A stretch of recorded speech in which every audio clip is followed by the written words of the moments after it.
seluas 66.330,78 hektar. Bapak Presiden, hadirin yang saya muliakan, perlu kami sampaikan keterkaitan dengan bencana banjir bandang yang terjadi di wilayah Aceh, Sumatera Utara, dan Sumatera Barat. Satgas PKH telah melakukan identifikasi dengan temuan yakni sejumlah besar entitas korporasi dan perorangan terindikasi kontribusi terhadap bencana bandang, dan Satgas PKH telah melakukan klarifikasi terhadap 27 perusahaan yang tersebar di 3 provinsi tersebut.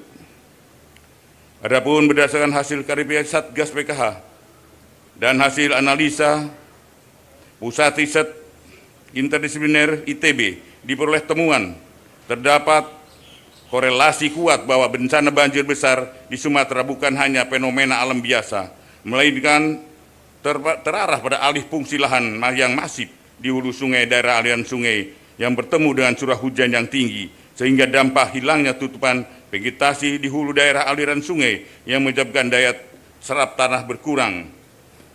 Aliran air permukaan meningkat tajam, hujan ekstrim, dan banjir bandang akibat volume air meluber ke permukaan.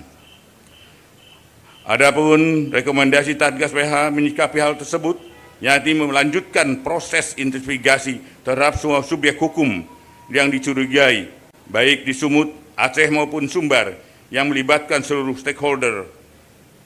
Satgas PKH, Kementerian Lingkungan Hidup, Kementerian Kehutanan, Polri guna menyelamatkan langkah menghindari tumpang tindih pemeriksaan dan percepatan penuntasan kasus secara efektif sesuai dengan ketentuan hukum yang berlaku. Sebelum menghadiri laporan ini, saya sampaikan tidak lupa saya mengucapkan apresiasi yang rasa terima kasih yang sebesar-besarnya kepada segenap jajaran kementerian, lembaga yang telah bekerja keras mewakafkan waktu dan tenaganya untuk bersinergi dalam upaya penertiban kawasan hutan yang tergabung dalam Satgas PKH bentukan Bapak Presiden.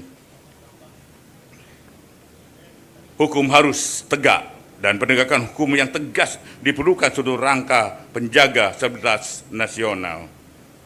Kita pastikan bahwa kehutanan sebagai karunia Tuhan Yang Maha Esa merupakan anugerah yang dimiliki bangsa Indonesia, harus dikelola dan dilestarikan untuk kepentingan rakyat, bukan hanya untuk kepentingan segelintir kelompok orang. Demikian beberapa hal yang dapat saya sampaikan. Semoga kita bisa mendapatkan bimbingan, perlindungan dari Tuhan Yang Maha Kuasa dalam upaya bersama membangun masa depan bangsa dan negara Indonesia yang semakin adil, makmur, sejahtera. Amin, amin, ya robbal alamin. Sekian, terima kasih. Wassalamualaikum warahmatullahi wabarakatuh. Salam sejahtera buat kita semua. Om Santi Santi Om, nama budaya, salam kebajikan.